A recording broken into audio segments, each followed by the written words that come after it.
ما الذي يفرق بيننا وبينهم؟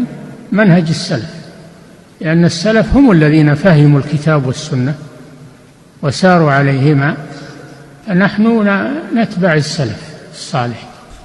بسم الله والحمد لله والصلاة والسلام على رسول الله وعلى آله وصحبه ومن تبعهم بإحسان إلى يوم الدين.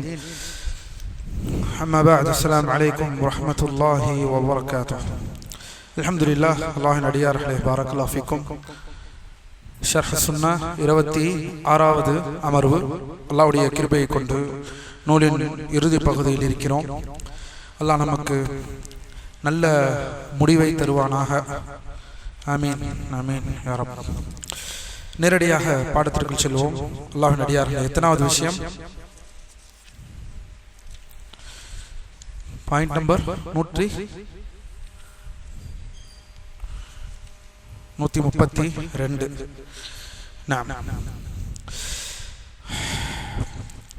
அல்லாஹ்வின் அடியார்களே, பரக்கல்லாஹு ஃபீக்கும். 132 இமாம் அல் பர்பஹாரி என்ன சொல்கிறார்கள் என்பதை பார்ப்போம். ஒரு மனிதர், அதாவது சத்தியத்தை பின்பற்றுபவரை பார்த்து இவர் ஒரு முஷப்பிஹா என்று, அல்லது இவர் தஷ்பீஹ் செய்கிறார் என்றார், அவரை பேசுவதை நீங்கள் கேட்டால் அவர் மீது சந்தேகம் கொள்ளுங்கள், அவர் ஒரு ஜஹ்மியாக இருப்பார். என்ன? ஒன்றுமில்லை. யாராவது உங்களை பார்த்ததோ இன்று நம்மை பார்த்து சொல்கிறார்கள். என்ன சொல்கிறார்கள் என்றால், இவர்கள் உருவ வணங்கிகள், வஹாபிகள் உருவ வணங்கிகள் என்பார்கள். ஏன் வஹாபிகளை உருவ வணங்கிகள் என்று சொல்கிறார்கள்? வஹாபிகள் உருவ வணங்கிகள் என்பார்கள். எதனால் உருவ வணங்கிகள்? ஏனால் நாம் அல்லாஹ்வுடைய பேர் பண்புகளை நாம் உறுதிப்படுத்தியிருக்கிறோம். அல்லாஹ்விற்கு அந்த பண்புகள் இருக்கு. அல்லாஹ் எப்படி இருக்கிறது, அவன் மகத்துவத்திற்கு தக்கவாறு இருக்கிறது. அவன் மகத்துவம் எப்படியோ அதற்கேற்பவாறு அவனுடைய பண்புகள் இருக்கிறது என்பதை, அவனுக்கு கை இருக்கிறது என்பதை நாம் உறுதிப்படுத்துகிறோம். ஏன்? அல்லாஹ் அதை உறுதிப்படுத்துகிறான். இப்படி அல்லாஹ்வுடைய பண்புகளை நாம் உறுதிப்படுத்துவதனால் அவர்கள் நம்மை சொல்வார்கள், இதோ பாருங்கள், இதோ இருக்கிறார்கள் இந்த உருவ வணங்கிகள், இவர்கள் அல்லாஹ்விற்கு உருவம் கற்பிக்கிறார்கள் என்று நம்மை சொல்வார்கள். இப்படி யாராவது உன்னை சொன்னால் கவனமாக இரு, அவர் ஒரு ஜஹ்மியாக இருப்பார். ஏனெனில் ஜஹ்மியாக்களின் கொள்கை என்ன? அவர்கள்தான் அல்லாஹ்விற்கு எதுவும் கிடையாது, அல்லாஹ்விற்கு எந்த பண்புகளும் கிடையாது என்று மறுப்பவர்கள். எந்த அடிப்படையில்? இவர்கள் அல்லாஹ்வை கண்ணியப்படுத்துகிறோம் என்ற பெயரில். ஏனெனில் உருவம் என்று இருப்பது என்று சொல்லிவிட்டால், அல்லாஹ்விற்கு பண்புகள் என்று இருப்பது சொல்லிவிட்டால், அல்லாஹ்வை நாம் மனிதர்களோடு ஒப்புமை செய்கிறோம் என்று இவர்கள் நினைத்துக் கொள்கிறார்கள். நாம் மனிதர்களோடு ஒப்புமை செய்கிறோமா?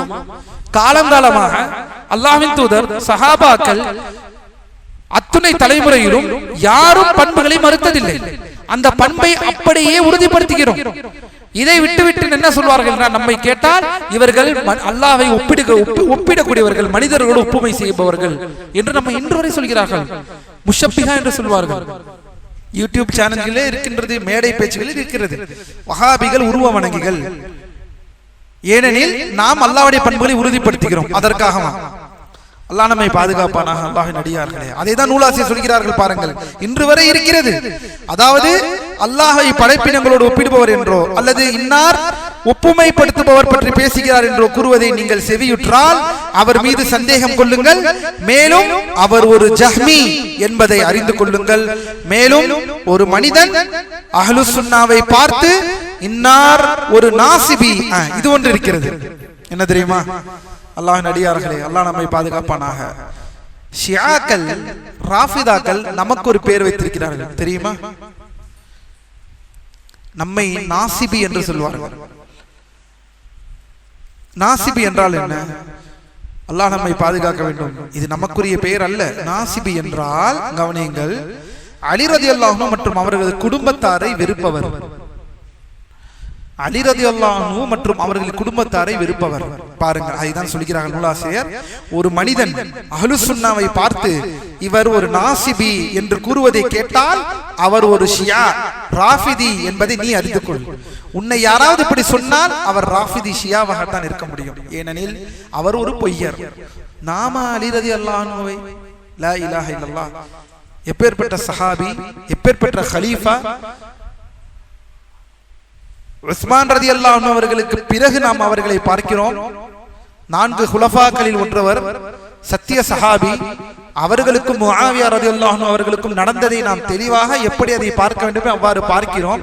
இதையெல்லாம் விட்டுவிட்டால் நம்மை நாசிப் என்று சொல்வார்கள். அல்லாஹ் நம்மை பாதுகாக்க வேண்டும். அல்லாஹ்வின் அடியார்களே, இப்படி யாராவது உங்களை கூறினால் இவர்கள் அலி ரலியல்லாஹு அன்ஹுவை வெறுப்பவர்கள், யாராவது வெறுக்கிறோமா? இது அஹ்லுஸ் சுன்னஹ்வின் கொள்கையா? ஆனால் இவர்கள் யாரை வெறுப்பார்கள்? இவர்கள் வழி தவறியவர்கள் யார்? முஆவியா ரலியல்லாஹு அன்ஹுவை வெறுப்பார்கள். முஆவியா ரலியல்லாஹு அன்ஹு அவர்களை வேப்பங்க கசப்பாக நினைத்து அவர்களை கண்ணா மின்னான் என்று என்ன செய்வார்கள்? விமர்சிப்பார்கள். அல்லாஹ் யஹ்தீஹிம், அல்லாஹ் அவர்களுக்கு நேர்வழியை செலுத்துவானாக. எந்த சஹாபியின் மீதும் நாம் கை வைக்க கூடாது, அவர்களுடைய கண்ணியத்தை குளிக்க கூடாது என்பதை மறந்து விட்டார்கள். அடுத்ததாக சொல்கிறார்கள் பாருங்கள், ஒரு மனிதன் தௌஹீதை பற்றி பேசுங்கள் அல்லது எனக்கு தௌஹீதை விளக்குங்கள் என்று கூறுவதை கேட்டால் அவர் ஒரு ஹாரிஜி அல்லது முஅ்தஸிலி என்பதை அறிந்து கொள்ளுங்கள். என்ன? ஒரு மனிதன் எனக்கு தௌஹீதை விளக்குங்கள் என்று முஅ்தஸிலாக்களின் பாணியில் கூறுவதை கேட்டார். ஏனெனில் அல்லாஹ்வின் அடியார்களே, இந்த தௌஹீத் என்பது இந்த முஅ்தஸிலாக்களின் பண்பு. இந்த முஅ்தஸிலாக்களின் தௌஹீத் என்ற ஒரு வழிகட்ட தௌஹீத் பிரச்சாரத்தை மேற்கொள்வார்கள். அதாவது பெயர் பண்புகளை மறுப்பது. பெயர் பண்புகளை மறுத்து அல்லாஹை நாம் ஒருமைப்படுத்த வேண்டும். எப்படி? அல்லாஹ் என்பவன் எதுவுமே இல்லை, அவன்தான் அல்லாஹ். இந்த ஜஹ்மியாக்கள் கொள்கையை வழிவந்தவர் தான் இந்த முஅ்தஸிலாக்கள். இந்த அடிப்படையில் தௌஹீதை பற்றி விளக்குங்கள் என்று கேட்டால் அவன் ஒரு ஹாரிஜியாக அல்லது முஅ்தஸிலி என்பதை அறிந்து கொள்ளுங்கள்.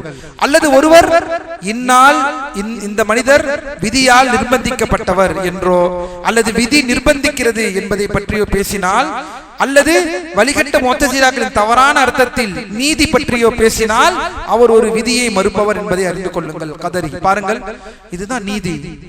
நீதிக்கு முரணா நடக்காது. அல்லாஹ் குழந்தைங்களுக்கு வழி கொடுக்க மாட்டான். அப்படி வழி கொடுத்தா அல்லாஹ் எப்படி நீதியாளன் என்று சொல்லுவோம்? குழந்தைகள் எந்த பாவமும் பண்ணாதவர்கள் தானே, அவர்களுக்கு எப்படி வலிக்கும்? அப்படி என்றால் அவனுடைய மகத்துவத்திற்கு சரியாக இல்லையே என்றெல்லாம் வழிகேட்டை பரப்பினார்கள். அல்லாஹ் நம்மை பாதுகாப்பானாக. அல்லாஹ்வின் அடியார்களே, அல்லாஹ் நம்மை நேர்வழியிலே செலுத்துவானாக. இதை கவனிக்கிறார்கள். யாராவது ஏதாவது நடந்துட்டா விதி என்னை நிர்பந்திக்கிறது, நான் என்ன செய்வேன்? ஏதாவது தவறு பண்ணுவோம், வபிமா கஸபத் ஐதீன் நாஸ் வபிமா கஸபத் ஐதீஹிம், தன் கையால் அவன் அதை செய்திருப்பான், ஆனால் விதியின் மேல் பழி போடுவான். இவர் யார்? ஜபரியா, விதியினால் வழிகட்டவர்களில் ஒருவர்கள். எனவே கவனமாக இருங்கள் என்று ஒவ்வொரு கூட்டத்தை பற்றி பேசுகிறார்கள். ஏனெனில் இந்த பெயர்கள் அனைத்தும் மனோ இச்சையை பின்பற்றுபவர்களால் புதிதாக உருவாக்கப்பட்டவை. அதில் ஒன்றுதான் என்ன? இன்று நமது காலத்தில் தௌஹீதை பேசினால் வஹாபி, சஹாபாக்கள் புரிதலை பேசினால் சலஃபி,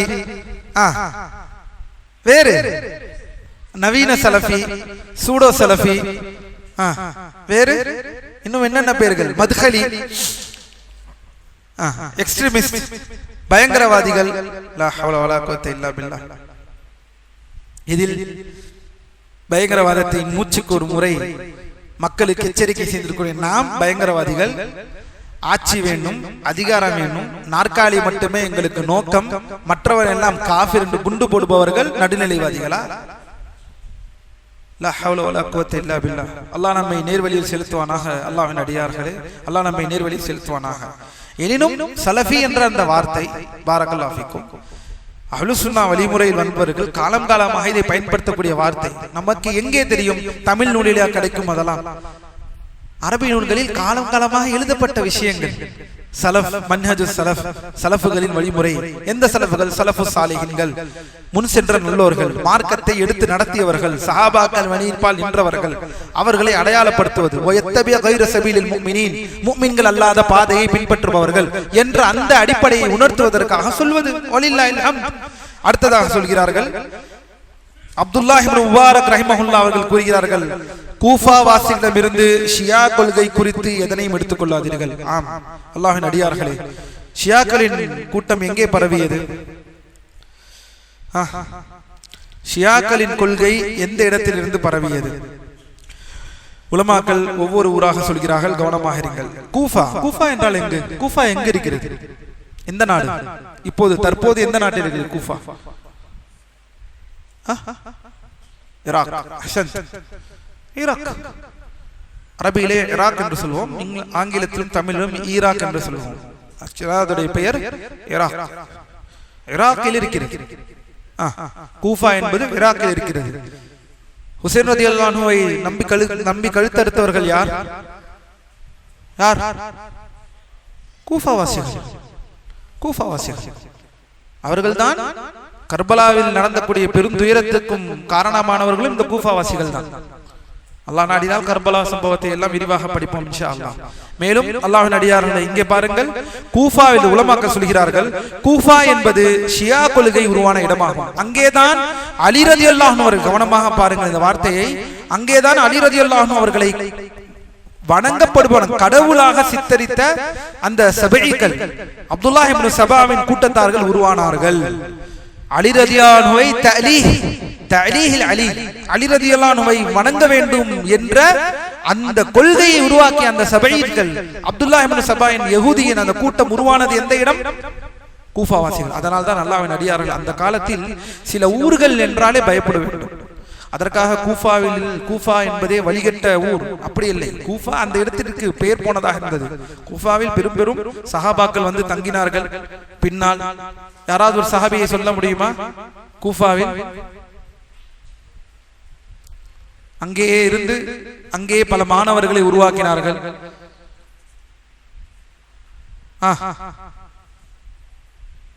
கூஃபாவாசிகளில் யாராவது சஹாபி? இப்னு மஸ்ஊத்.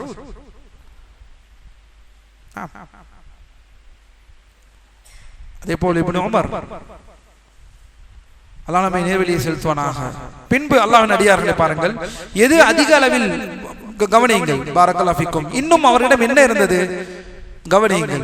கூஃபா அறிஞர்களிடம் ஒரு தவறான கருத்து இருந்தது. கவனியுங்கள், இந்த இடத்திலே சொல்கிறார்கள் பாருங்கள், கூஃபாவாசிகளிடமிருந்து ஷியா கொள்கை குறித்து எதனையும் எடுத்துக் கொள்ளாதீர்கள். மேலும் ஷாம் தேசத்தவர்களிடமிருந்து ஆட்சியாளர்களுக்காக எதிராக புரட்சி செய்வது குறித்து எதனையும் எடுத்துக் கொள்ளாதீர்கள். பாருங்கள், ஒவ்வொரு நாட்டிலும் ஒவ்வொரு ஏதாவது ஒரு வழிகட்ட கொள்கைக்கு அவர்கள் பிரசித்தி பெற்றிருந்தார்கள் என்றால் கவனமாக இருங்கள். கூஃபாவாசிகளிடமிருந்து எதை எடுத்துக் கொள்ளாதீர்கள்? ஷியா கொள்கை. ஷாம் நாட்டிலிருந்து ஆட்சியாளர்களுக்கு எதிராக புரட்சி செய்யக்கூடிய இந்த வழிகட்ட ஹவாரிஜ் கொள்கை. பஸ்ராவாசிகளிடமிருந்து, பஸ்ரா எங்க இருக்கிறது? பஸ்ரா எங்கே? Basra Iraq.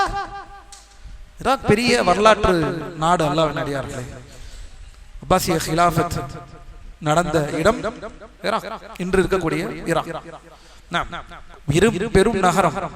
அன்று இஸ்லாமிய பண்பாடு, கலாச்சார விஷயங்கள், மார்க்கத்தின் அடிப்படையில் எல்லாம் வளர்ந்து உருவெடுத்த நாடு. இன்று பெரும் பெரும் இன்னோவேஷன்ஸ், அதாவது உலக ரீதியான இன்னோவேஷன்ஸ்க்கு எல்லாம் அடிப்படை தளம் போட்ட இடம் என்றால், இரண்டு பெருநகரம் என்றால் சொல்வார்களே, பழங்காலத்தில் இன்று இருக்கக்கூடிய நவீன விஷயத்திற்கெல்லாம் முதல் அஸ்திவாரம் போட்டவர்கள் அரபுகள் என்று.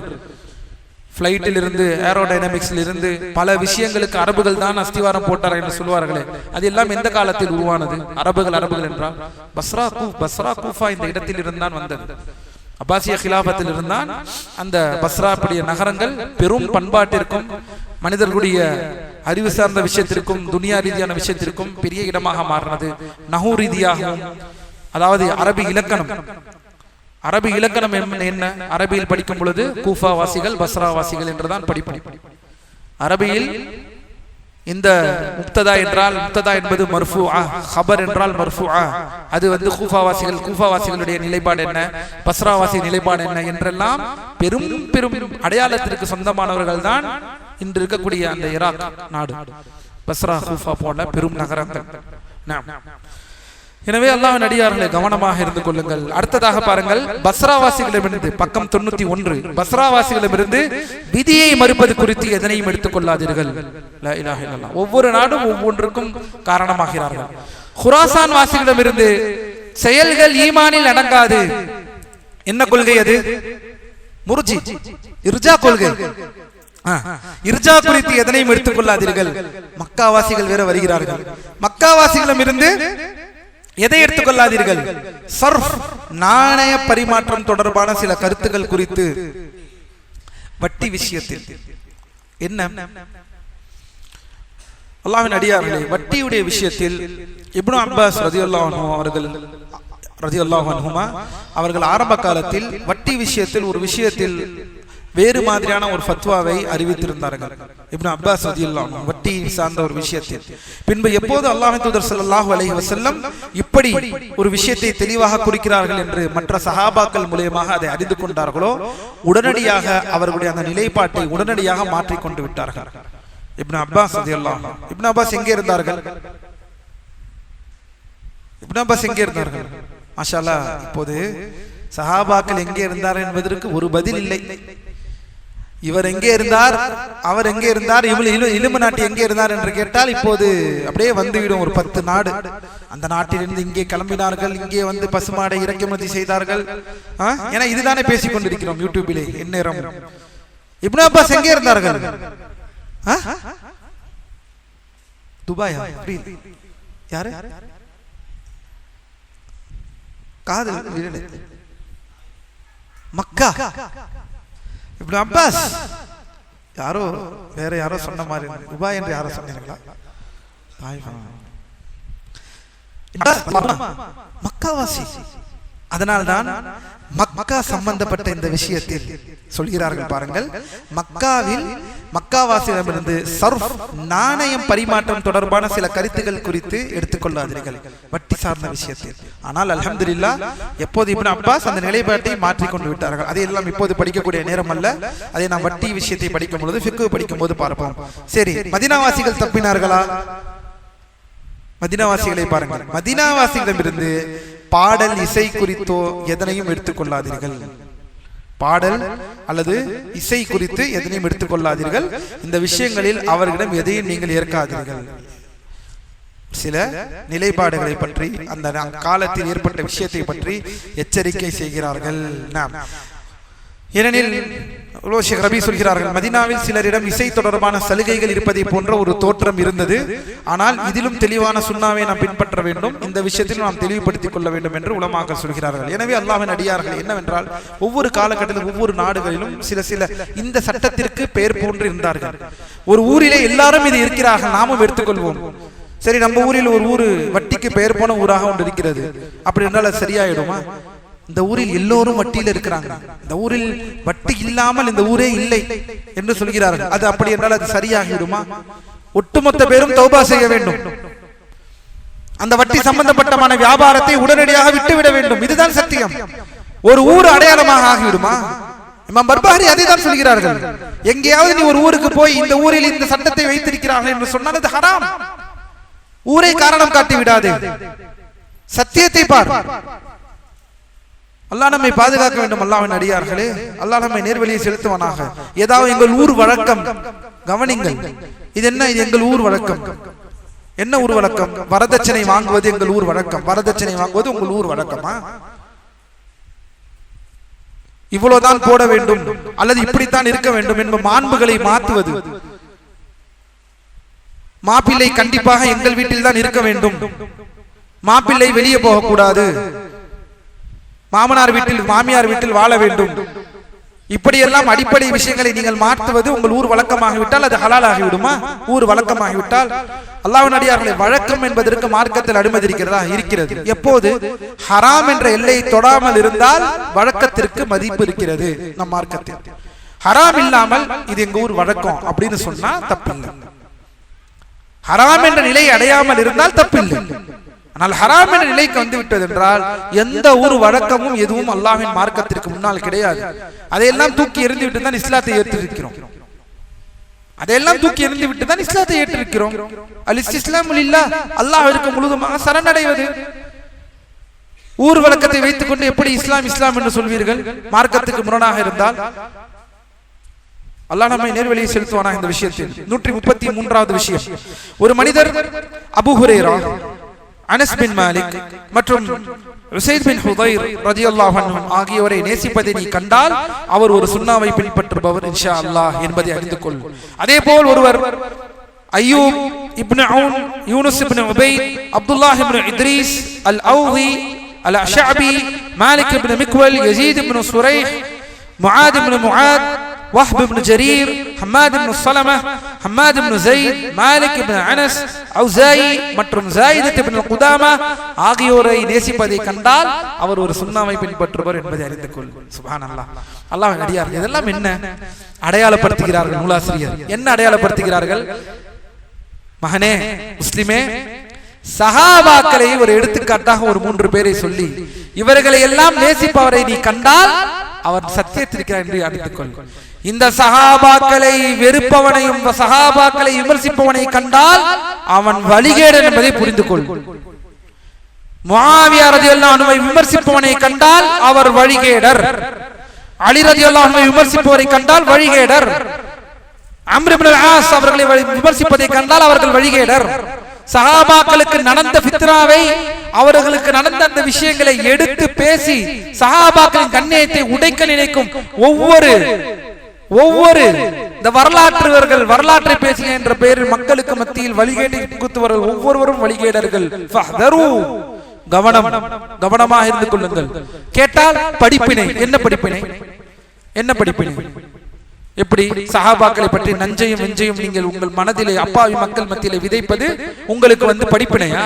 படிப்பினை குர்ஆனில் இருக்கிறது, படிப்பினை சுன்னாவில் இருக்கிறது, படிப்பினை நல்ல அல்லாஹ்வின் தூதரின் உற்ற சஹாபாக்களுடைய எத்தனையோ அவர்களுடைய வரலாறுகள் இருக்கிறது. அதையெல்லாம் விட்டுவிட்டு கேவலம் நாற்காலிக்காக, ஆட்சிக்காக பகல் கனவு கண்டு கொண்டிருக்கக்கூடிய உங்களை போல வழிகேடர்கள், அதுவும் இந்த நாட்டில் அமர்ந்து கொண்டு, இந்தியாவில் அமர்ந்து கொண்டு,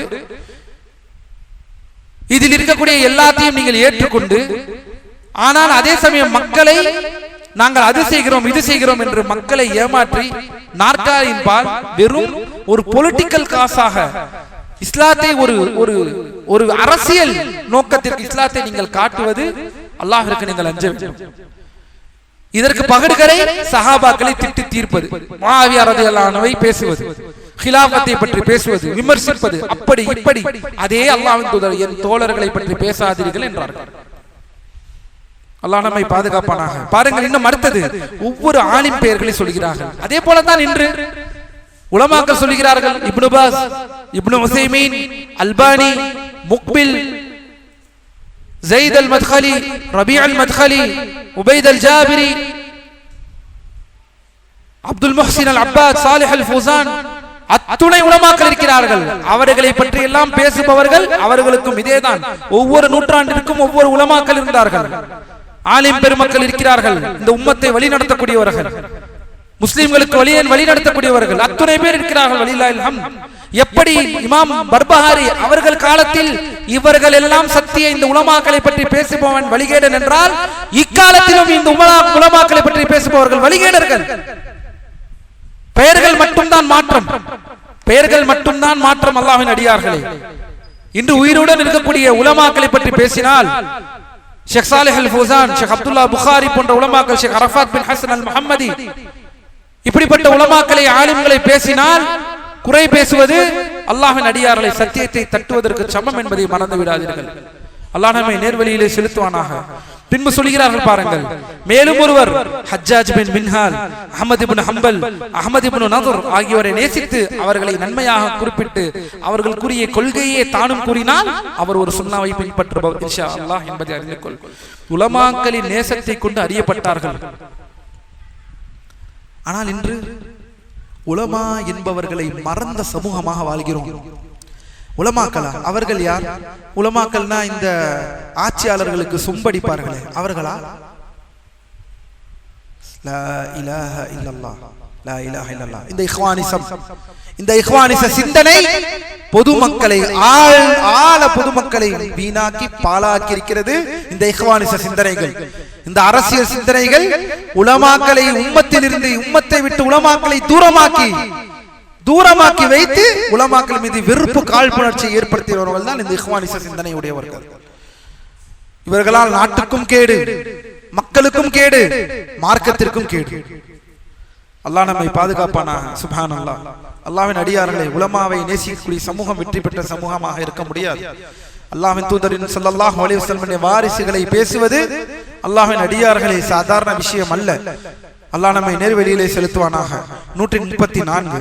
ஒரு மனிதர் மன இச்சை பின்பற்றுபவர்களில் ஒருவருடன் அமர்வதை நீ கண்டால் அவருக்கு எச்சரிக்கை செய்யுங்கள். பாருங்கள், பிதத்வாதியிடம் அமர்வதை கண்டால் அவரை எச்சரிக்கை செய்யுங்கள். வழிகேடர்களிடம் உட்காராதீர்கள். ஆரம்பத்தில் யூடியூப் சேனலை திறந்து அது பேசுகிறேன், ஷார்ட் பிலிம் நடத்துகிறேன் என்று கிளம்பினார்கள். நம்முடைய சமூகம், நம்முடைய இளைய சமூகம், நம் முஸ்லிம்கள், நம் மக்கள் என்றுதான் பார்க்க வேண்டும். கடைசியில் என்ன ஆனது? சேனலை நடத்துகிறேன் என்று ஷிர்கை, தமிழகத்தில் ஷிர்கை பரப்புபவர்களை தன்னுடைய சேனலில் இன்டர்வியூ எடுக்கிற அளவிற்கு போய்விட்டார்கள். கேட்டால் எல்லோரும் முஸ்லிம்கள், மாஷா அல்லாஹ், எல்லோரும் இஸ்லாம் என்ற வட்டத்திற்குள் வந்து விட்டோம். அவரிடம் மற்ற கேள்விகளை கேட்போம். இணை வைப்பு தானே அவரிடம். வக்ஃபு போர்டை பற்றி என்ன நினைக்கிறீர்கள், இதை பற்றி என்ன நினைக்கிறீர்கள்? லா இலாஹ இல்லல்லாஹ். அல்லாஹ்வின் தூதர் கொண்டு வந்த சத்தியத்தை, தௌஹீதை உடைத்து மக்களை சமாதி வழிபாட்டுக்கு பக்கம் அடைக்கக்கூடிய ஒருவரை, அவரை மக்கள் மன்றத்தில் காட்டி அல்ஹம்துலில்லாஹ், இதற்கு முன்னால் தௌஹீத் பிரச்சாரத்தை நேசித்த நம் மக்கள் கூட என்று கவலைப்படுகிறார்கள். இதையெல்லாம் நாங்கள் எதிர்க்க சொல்லிதானே நாங்கள் தௌஹீதை படித்தோம் என்று அப்பாவி முஸ்லிம்கள் நம்மிடம் வந்து கேட்கிறார்கள். தௌஹீத் பேசக்கூடிய இந்த யூடியூப் சேனலில் தௌஹீதை பேசாமல் யாரெல்லாம் நாம் வழிகேடர்கள் நினைத்தோமோ அவர்களை எல்லாம் சேனலில் அமர வைத்து பேசுகிறார்களே, என்ன உஸ்தாத் இது புரியவில்லை என்று பாமர மக்கள் கேட்கக்கூடிய அளவிற்கு இன்று நேரமாகிவிட்டது. என்ன நினைப்பார்கள் ஒருவர்? அதே முகம் அத்துணை ஷிர்க் வழிபாட்டிற்கு அழைக்கக்கூடிய சேனலில் பார்த்தால் மக்கள் கேட்பார்களா, கேட்க மாட்டார் அவருடைய பேச்சை? கேட்டால் இவர்கள் இஸ்லாத்தை வளர்க்கிறார்கள். இஸ்லாத்தை வளர்ப்பது படம், பாட்டு, கூத்து, கும்மாளம், லா இலாஹ இல்லல்லாஹ், ஷார்ட் பிலிம், நாடகம். அல்லாஹ் நம்மை நேர்வழியை செலுத்துவானா? அல்லாஹ்வின் அடியார்களே, இணை வைப்பிற்கு எங்க இருக்கிறது? அல்லாஹ்வின் அடியார்களே, வெறுப்பு. இணை வைப்பிற்கு வெறுப்பு என்பது எங்கே இருக்கிறது? இணை வைப்பை வெறுக்க மாட்டோமா? சரி, இணை வைப்பை செய்யக்கூடிய மக்களை தான், பொதுமக்களை தான் நாம் நசீஹத் செய்ய வேண்டும். குறைந்தபட்சம் இணை வைப்பை பற்றி அழைக்கக்கூடிய பிதத்வாதிகளை வெறுக்க வேண்டாமா? அல்லாஹ்விற்காக, அல்லாஹ்வின் தூதருக்காக, சத்தியத்திற்காக. இந்த வெறுப்பு நம்மிடம் போய்விட்டது என்றால் இணை வைப்பு தௌஹீதாக தெரிந்துவிடும். இணை வைப்பில் சமரசமாகிவிடும். குறைந்தபட்சம் தௌஹீதை தெரிஞ்ச மக்கள் கூட இன்று கவலைப்படுகிறார்கள். குறைந்தபட்சம் எங்களுக்கு சஹாபாக்கள் வழிமுறை எல்லாம் எங்களுக்கு தெரியவில்லை என்றாலும் தௌஹீதை தெரிந்து வைத்திருந்தோம். ஆனால் அப்படிப்பட்டவர்களுக்கு எதிரானவர்கள் கூட இன்று தௌஹீத் பேசுபவர்கள் சேர்ந்து பேசுகிறார்கள் இன்டர்வியூவில். இதை நாம் எவ்வாறு எடுத்துக்கொள்வது என்று கேட்கிறார்கள். நான் சொன்னேன், அவர்கள் எல்லாம் வழிகேடர்கள். அவர்கள் எல்லாம் சத்தியத்தையும் அசத்தியத்தையும் சமரசம் செய்யக்கூடியவர்கள், இஹ்வானிச சிந்தனைகள் உடையவர்கள். ஏனெனில் அவர்களுக்கு தான் எந்த கவலையும் இல்லை. நீ இணை வைக்காமல் போ. எனக்கு வேண்டியது நம்ம எல்லாம் ஒரு பேனர்ல சேரணும்.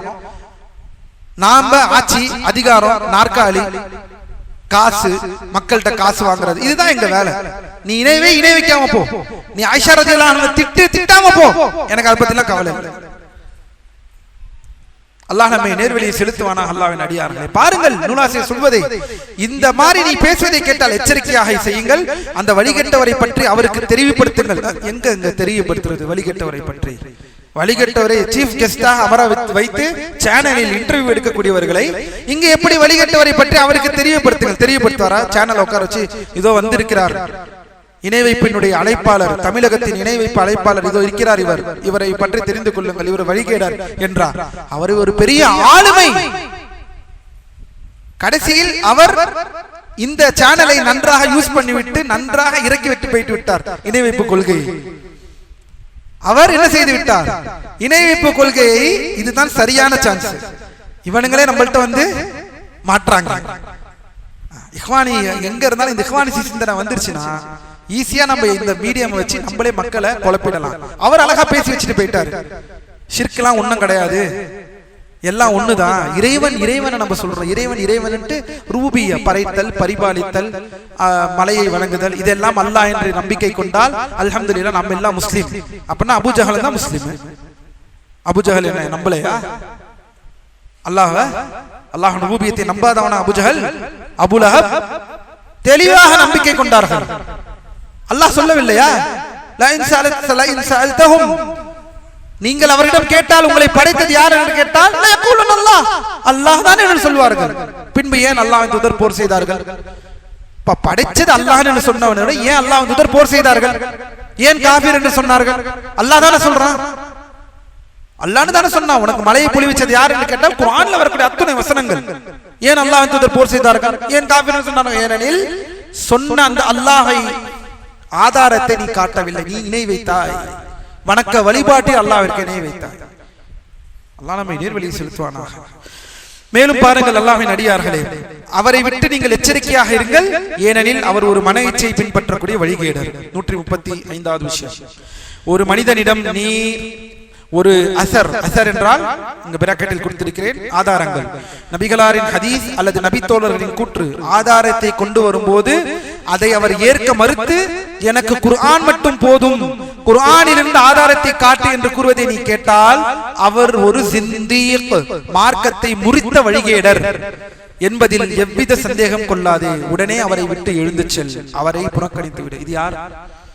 எனக்கு குர்ஆன் மட்டும் போதும். யாராவது ஒரு எக்ஸாம்பிள் சொல்லுங்க இதுக்கு. 19 அல்லாஹ் பாதுகாக்க வேண்டும். அது இன்னும் கோயம்புத்தூரில் இல்லை என்று நான் நினைக்கிறேன். அல்லாஹ் இருப்பார்களா இல்லை தெரியவில்லை. 19 என்று இருப்பார்கள். ரஷாத் ஹலீஃபா என்ற வழிகேடனை பின்பற்றக்கூடியவர்கள். ரஷாத் ஹலீஃபா தமிழகத்தில், அதாவது வேறு சில இடங்களில் எல்லாம் இவர்களுக்கு இடம் இருக்கிறது. சென்னையிலே இருக்கிறார்கள். 19 சப்மிட்டர்ஸ் டு காட் அலோன் என்று சொல்வார்கள் இவர்களை. இவரை என்ன சொல்வார்கள்? அல்லாஹ்விற்கு மட்டும் சரணடைந்தவர்கள் என்று இவர்களை கூறிக்கொள்வார்கள். இவர்கள் தான் 19. அமெரிக்காவில் ரஷாத் ஹலீஃபா என்ற ஒரு வழிகேடன் கூட்டத்தினால் உருவாக்கப்பட்டவர்கள் இவர்கள். ஹதீஸ் என்பது ஷைத்தானின் வேத வாக்கு. ஹதீஸ்கள், அல்லாஹ்வின் தூதரின் ஹதீஸ்கள் அனைத்தும் ஷைத்தானின் வேத வாக்கு. இன்று வரை இருக்கிறார்கள். ஹதீஸ் மறுப்பு, அதாவது ஹதீஸை முற்றிலும் மறுத்தவர்கள். முற்றிலும் ஹதீஸ் என்றால் நாங்கள் ஏற்றுக்கொள்ள மாட்டோம், குர்ஆன் எங்களுக்கு ஒன்றே போதுமானது என்று சொல்லவர்கள். இவர்கள் இன்னொரு பேரும் இருக்கிறது. என்ன பேர்? குர்ஆனியூன். இந்த கொள்கையில் இருப்பவர்களை குர்ஆனியூன் என்று சொல்வார்கள். எங்களுக்கு குர்ஆன் மட்டும் போதும், வேறு எதுவும் எங்களுக்கு வேண்டாம் என்று சொல்லக்கூடியவர்கள் வழிகேடர்கள். அல்லாஹ் நம்மை பாதுகாப்பானாக. 19 குரூப் இவர்கள் தான் இந்த 19 குரூப். அல்லாஹ் நம்மை பாதுகாப்பானாக. இவர்களை எல்லாம் பார்த்தால் உடனே ஓடிவிடு என்று சொல்கிறார்கள் நூலாசிரியர்.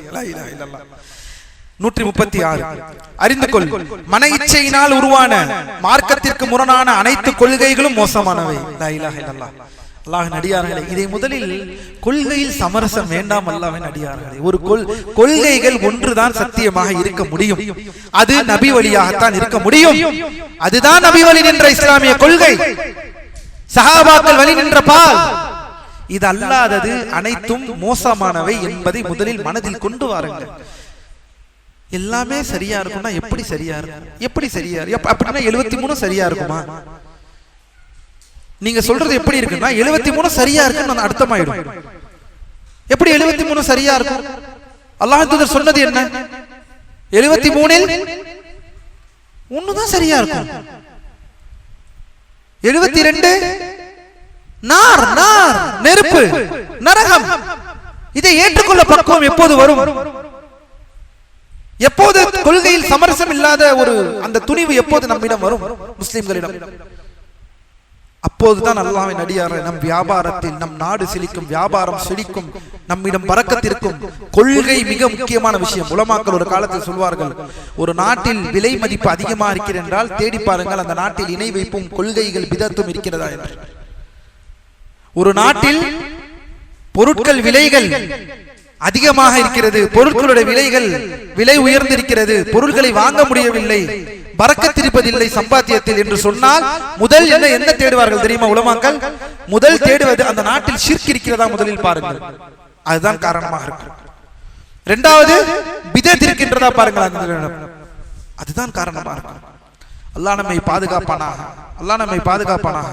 மேலும் பாருங்கள் அல்லாஹ்வின் அடியார்களே, அவை அனைத்தும் இறுதியில் பாருங்கள், இந்த மோசமான கொள்கைகள் அவை அனைத்தும் இறுதியில் வாள் ஏந்துவதற்கே, சமுதாயத்தில் இரத்தக்கரையை உண்டாக்குவதற்கே அழைக்கின்றன அல்லவா? குண்டு போடுவது, மக்களை கொல்வது, அப்பாவி மக்களை கொல்வது, காவிர்களை, முஸ்லிம் அல்லாதவர்களை, அப்பாவிகளை கொல்வது நியாயமா? நியாயப்படுத்த முடியுமா? அல்லாஹ்வின் அடியார்களே, எல்லாவற்றுக்கும் வழி இருக்கிறது, மார்க்கம் சொல்லக்கூடிய வழி இருக்கிறது. எதை எப்படி செய்ய வேண்டும், என்ன செய்ய வேண்டும், சத்தியத்தை எவ்வாறு மக்களுக்கு விளக்க வேண்டும், இந்த நாட்டில் இருந்து கொண்டு எப்படி இருக்க வேண்டும் என்றெல்லாம் சொல்கிறது. அல்லாஹ் நம்மை நேர்வழியிலே செலுத்துவானாக. மேலும் பாருங்கள், அவற்றில் மிகவும் மோசமானதும் இறை நிராகரிப்புக்கு மிகவும் ஆழமானதாகும். பாருங்கள், வழிகேடை சொல்லிவிட்டு வரிசைப்படுத்துகிறார் நூலாசிரியர். அந்த மோசமான கொள்கைகளில் மோசமானதும் இறை நிராகரிப்புக்கு மிகவும் ஆழமானதும் என்னவென்றால் ராஃபிதாவினர், ஷியாக்கள். ஏன் இவர்கள் ஆழமானவர்கள், மிகவும் நெருக்கமானவர்கள்? ஏனெனில் இவர்கள் அலி ரலியல்லாஹு அன்ஹுவை வணங்கக்கூடியவர்கள், ஹுசைன் ரலியல்லாஹு அன்ஹுவை வணங்கக்கூடியவர்கள். முடிந்து விட்டது. அல்லாஹ் நம்மை பாதுகாப்பானாக. அதே போல முஅத்தஸிலாக்கள் மற்றும் ஜஹ்மியாக்கள், ஏனெனில் அவர்கள் மக்களை அல்லாஹ்வின் பண்புகளை முற்றிலும் மறுத்தல், அல்லாஹ்வின் பண்புகளை முற்றிலும் மறுத்து மற்றும் இஸ்லாமிய போர்வையில் இருந்து கொண்டு மார்க்கத்தை சிதைத்தல் ஆகிய நிலைக்கு கொண்டு செல்ல விரும்புகிறார்கள். அல்லாஹ்வின் அடியார்களே, உலமாக்கள் இந்த இடத்தில் ஒரு விஷயத்தை சொல்கிறார்கள். நான் ஏற்கனவே இதை பற்றி சொல்லியிருக்கிறேன். இந்த பெர்ஷியன்ஸ் வரலாற்றில் இவர்களை பற்றி உண்மையாகவே நாம் தெரிந்து கொள்ள வேண்டும். ஷியா கொள்கை, இந்த பாத்தினியர்கள் உருவானது இந்த பெர்ஷியன்ஸ் மூலமாக. இந்த பெர்ஷியன்ஸ் என்பவர்கள் மிக முக்கியமானவர்கள், நெருப்பு வணங்கிகள், மஜூசிகள். பாரசீகர்களின் வரலாறை நீங்கள் திரும்பி பார்த்தால் உங்களுக்கு தெரியும்.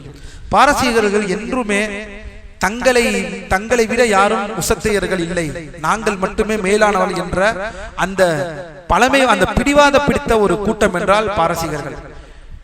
தனக்கு நிகராக யாரையுமே பார்க்க மாட்டார்கள். அந்த எண்ணம் எப்போது இன்னும் அவர்கள் தீவிரமானது என்றால், எப்போது நபி என்ற ஒரு மனிதர் அரபியிலிருந்து ஒரு நபி வந்தாரா என்பதை கூட அவர்கள் ஏற்றுக்கொள்ளவில்லை. உண்மையை சொல்ல போனால் உலமாக்கள் சொல்கிறார்கள், ஏன் ராஃபிதாக்களை உலமாக்கள் காஃபிர்கள் என்று சொல்கிறார்கள் என்றால், இவர்களின் நோக்கமே அல்லாஹ்வின் தூதரை தட்டுவதுதான் என்றே சொல்கிறார்கள். இவர்கள் அல்லாஹ்வின் தூதரை அவர்கள் நபி என்று சொல்வது கூட பொய் தான். இவர்களின் நோக்கம் நபியை ஏற்றுக்கொள்ளாதவர்கள் என்ற அளவிற்கு உலமாக்கள் இவர்களை பேசுகிறார்கள். அல்லாஹ்வின் தூதரை நேரடியாக பேசினால் இஸ்லாத்திற்கே நமக்கு சம்மதம் இல்லாமல் ஆகிவிடும். அதனால் அவரை வைத்து விடுவோம். யாரை தாக்கலாம்? சஹாபாக்களை தாக்கலாம். பாலத்தை முதலில் உடைப்போம், பாலத்தை உடைத்து ஊருக்குள் செல்வோம் என்ற நோக்கத்தில் தான் இவர்கள் அன்று வரை இருக்கிறார்கள் என்று சொல்கிறார்கள். பாரசீகர்களை நம் சமூகம் இஸ்லாம் நம்பவே நம்பாது என்றே உலமாக்கள் சொல்கிறார்கள். கழுத்தறுக்கக்கூடியவர்கள் என்றே சொல்கிறார்கள் இந்த பெர்ஷியன்ஸ். யாரை தவிர? அல்லாஹ் யாருக்கு அதில் சத்தியத்தை நேர்வழியை வழங்கினான் அவர்களை தவிர. எப்போதும் அதில் ஒரு சாரார் இருப்பார்கள், அதில் எந்த மாற்று கருத்தும் இல்லை. அதில் எப்போதும் ஒரு சாரார் இருப்பார்கள் அல்லாஹ்வின் அடியார்களே. இதெல்லாம் வரலாறு ரீதியாக உறுதிப்பட்ட விஷயம். காலம் காலமாக 2 ஹிலாஃபத்திற்கு நடுவிலே புகை மூட்டினவர்களும் இவர்கள் தான். உமவியா ஹிலாஃபத்தை தகர்த்து அப்பாசியர்களை நாம் கொண்டு வர வேண்டும், அப்பாஸ் ரலியல்லாஹு குடும்பத்தார்கள் அஹ்லுல் பைத் என்றெல்லாம் பேசி இவர்களை கொண்டு வந்தவர்களும் இந்த வழிகேடர்கள் தான், இந்த பாரசீகர்கள் தான், இந்த பெர்ஷியன்ஸ், இந்த மஜூசிகள். இதற்கு முன்னால் அவர்கள் நெருப்பை வணங்கி கொண்டிருந்தோம். இவர்கள் அடிப்படை நெருப்பு வணங்கிகளாக இருந்தவர்கள், இருட்டை வணங்கக்கூடியவர்கள். இருட்டு, வெளிச்சம், நெருப்பு, மஜூசிகள் என்று சொல்வார்கள். அதுவும் உமர் ரலியல்லாஹு அன்ஹு அவர்களை ஆண்ட போதெல்லாம் அவர்களால் ஏற்றுக்கொள்ளவே முடியாது. ஒரு அரபி எங்களை ஆட்சி செய்வதா என்ற அந்த கங்கணத்திலேயே இருந்தார்கள். அதுதான் உமர் ரலியல்லாஹு அன்ஹுவை கொல்ல கூட வைத்தது என்பதே வரலாற்று ஆசிரியர்கள், அஹ்லுஸ் சுன்னah உலமாக்கள் இதோடு முடிச்சு போடவும் செய்கிறார்கள். வெறுமன அந்த அபு லுலு என்ற அந்த கொலை செய்தவன் அவனுடைய சொந்த விஷயத்திற்காக மட்டுமல்ல, இது பாரசீகம் சம்பந்தப்பட்ட விஷயமாக இருக்கும் என்றே உலமாக்கள் சொல்கிறார்கள். உமர் ரலியல்லாஹு அன்ஹுவுடைய கொலை. அல்லாஹ் நம்மை பாதுகாப்பானாக, அல்லாஹ் நம்மை நேர்வழியில் செலுத்துவானாக. கவனம் அல்லாஹ்வின் அடியார்கள். இதெல்லாம் சொன்னால், இதையெல்லாம் பேசினால், எம் மக்களை நாம் எச்சரிக்கை செய்தால் எம் மக்கள் நமக்கு எதிராக திரும்புகிறார்கள். அதான் கவலையாக இருக்கிறது. சுப்ஹானல்லாஹ், நம்மையே ஏற்றுக்கொள்ள மாட்டான், நம்மை காஃபிர் என்று சொல்கிறான், நாம் எல்லாம் நரகத்திற்கு போவோம் என்று சொல்கிறான். யாராவதால் மறுக்க முடியுமா? அபூபக்கர் உமரை ஏற்றுக்கொள்பவன் காஃபிர், ஜிந்தீக், அபதுல் ஆபிதீன் ஃபில் ஜஹன்னம் என்று நம்மை சொல்கிறான். அவனுக்கு வக்காலத்து வாங்கி கொண்டிருக்கிறீர்கள் நீங்கள். நம்மை காஃபிர் என்றுதான் அவனை கொள்கை. ஏனெனில் நாம் அல்லாஹ்வின் தூதருக்கு பிறகு அலி ரலியல்லாஹு அன்ஹுவுடைய ஹிலாஃபத், அவருடைய விலாயத்தை நாம் ஏற்றுக்கொள்ளவில்லை. அப்படி இருப்பவன் எல்லோரும் நரக நாய்கள் என்கிறான். நம்மளை தான் சொல்கிறான், நம்மளை. ஆனால் அவனுக்கு நாம் இங்கு எல்லாவற்றையும் செய்து கொண்டிருக்கிறோம், நடத்தி கொண்டிருக்கிறோம். எப்போது எம் சமூகம் இந்த விஷயத்தில் விழிப்படையும், எப்போது எம் சமூகம் கொள்கையில் விழிப்படையும், எப்போது எம் சமூகம் கொள்கையின் பால் திரும்பும், எப்போது இந்த நிலை மாறும், எப்போது எமோஷன்களை பின்னால் வைத்து அதற்குரிய இடத்தை கொடுத்து சத்தியத்தை முன்னால் வைக்க போகிறோம். அல்லாஹ்வே போதுமானவன். மேலும் அல்லாஹ்வின் அடியார்களே பாரக்கல்லாஹு ஃபீக்கும் 137 அறிந்து கொள், எவர் ஒருவர் முஹம்மது நபி ஸல்லல்லாஹு அலைஹி வஸல்லம் அவர்களின் தோழர்களில் யாரையாவது ஒருவரை இழிவுபடுத்துகிறாரோ அவர் உண்மையில் முஹம்மது நபி அவர்களை உதாசீனப்படுத்த நாடுகிறார் என்பதை அறிந்து கொள். இதை எதனோடு சொல்கிறார்கள்? இதை ராஃபிதாவுக்கும் சொல்கிறார், ஷியாக்களோடு தான் ஒப்புகிறார்கள். ஆனால் கவனியுங்கள், சஹாபாக்களை பேசுபவர்கள் இதில் கவனமாக இருக்க வேண்டும். நபியை நபித்தோழரை தட்டுவது நபியை தட்டுவது இது அடிப்படை. இந்த அடிப்படை கொள்கைக்கு ஆணிவேர் போட்டவர்கள் யார்? ஷியாக்கள். நபியை நபித்தோழரை தட்டுவது நபியை தட்டுவது. 138வது விஷயம், எந்த ஒரு மனிதரிடமிருந்தும் மார்க்கத்தில் இல்லாத ஒரு புதிய விஷயத்தை நீ கண்டால் அவரிடம் எச்சரிக்கையாக இரு. நம்ம எங்க எச்சரிக்கையாக இருக்கோம்? ஃபர்ஸ்ட் அவர் தான் புதுசா பேசுறாரு, சப்ஸ்கிரைப். புதுசா பேசுறாரு, சப்ஸ்கிரைப். பழசே பேசிக்கிட்டு எப்ப பார்த்தாலும் புதுசா பேசுறாரு, சப்ஸ்கிரைப் பண்ணுங்க. நல்ல இதெல்லாம் பேசுறாரு, ஷார்ட் பிலிம், அந்த நெருப்பு, அந்த ஏஐ வீடியோஸ், வேற இன்னும் புதுசா இருக்கு, அதனால பாப்பா நல்லா இருக்கு. சுப்ஹானல்லாஹ். எப்படி எப்படி அல்லாஹ்வுடைய ஒரு சமூகம் விழிப்படையும். இங்கே நூலாசிரியர் சொல்கிறார்கள், எந்த ஒரு மனிதரிடமிருந்து மார்க்கத்தில் இல்லாத ஒரு புதிய விஷயத்தை நீ கண்டால் அவரிடம் எச்சரிக்கையாக இரு. இங்கே subscribe, follow, first tick tick. என்ன ஒரு அருமையான விளக்கம், மாஷா அல்லாஹ். இதற்கு முன்னால் நாங்கள் இப்படி எல்லாம் கேட்டதே இல்லை. என் கண்கள் திறந்து விட்டது, என் காது மூடி விட்டது. கமெண்ட்ஸ். அவர் தமிழில் அரபியை படித்துக் கொண்டிருப்பார்.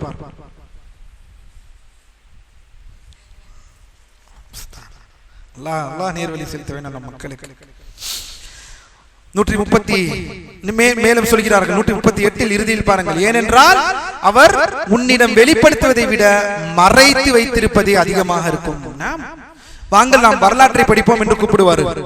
கடைசியில் வரலாறு முடித்தவுடன் முஆவியா அப்படி, முஆவியா இப்படி, இவர் அப்படி, அம்ர் இப்னு ஆஸ் சரியான ஒரு இவரு, மோசமான ஆளுங்க, எல்லாம் சேர்ந்து கொன்னுட்டாங்க, அப்படி இப்படி என்று கேட்டால் எங்கே இதெல்லாம் தெரிந்து கொண்டோம்? நாங்கள் அந்த யூடியூப் சேனல் வரலாறு கிளாஸ் எடுத்தார்கள். வரலாறு, லா இலாஹ இல்லல்லாஹ் சொல்கிறார்கள் நூலாசிரியர். உன்னிடம் வெளிப்படுத்தியதை விட அவர்கள் மறைத்து வைத்திருப்பதே அதிகம். கவனம். ஆனால் நாமெல்லாம் சத்தியத்தை பள்ளியில் தேடாமல் யூடியூபில் தேடினால் எப்படி ஒரு சமூகம் உருப்படும்? அடியார்கள், வல்லாஹி என்னுடைய கேள்வி. சத்தியத்தை பள்ளியில் தேடாமல் யூடியூபில் தேடினால், இன்ஸ்டாகிராமில் தேடினால் அது எப்படி ஒரு சமூகம் விழிப்படையும்?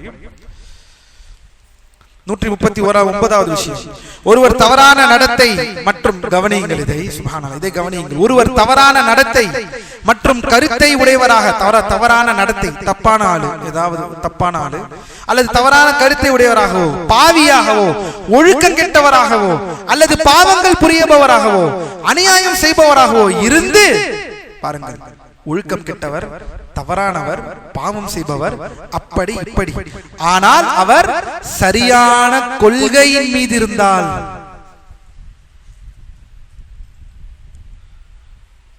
இருக்க முடியுமா அப்படி? ஒருவர் தவறான நடத்தை, தவறான கருத்து, பாவி, பாவம் செய்யக்கூடியவர், வட்டி வாங்குவார் என்று எடுத்துக்கொள்ளுங்கள், வட்டி, ஒழுக்கம் கெட்டவர், விபச்சாரம் வச்சுக்கொள்ளுங்கள், அல்லது பாவங்கள் புரிபவர், அநியாயம் செய்பவர், ஆனால் அவர் சரியான கொள்கையின் மீது இருந்தால் அவருடன் தோழமை கொள், அவருடன் அமர், அவருடன் தோழமை கொள், befriend him, அவருடன் பழகு, அவருடன் அமரு. ஏனெனில் அவரது பாவம் உனக்கு பாதிப்பை ஏற்படுத்தாது, மாறாக ஒருவர் வணக்க வழிபாடுகளில் அதிகம் முயற்சி செய்பவராக, உலக பற்றற்றவராக தெரிந்தாலும், அதன் மீது ஈர்ப்பு இல்லாதது போல் தெரிந்தாலும், வணக்கத்தில் மிகுந்த ஈடுபடக்கூடியவராக இருந்தாலும் அவர் ஆனால் ஒரு பிதத்வாதியாக, மன இச்சையை பின்பற்றுபவராக இருந்தால் அவருடன் அமராதீர். அவர் சொல்வதை கேட்காதீர், அவருடன் வழியில் நடந்து செல்லாதீர், ஏனெனில் அவரது வழிகாட்டுதல் உமக்கு இனிமையாக தெரிந்து அதன் மூலம் நீர் அழிந்து போவீரோ என நான் அஞ்சுகிறேன்.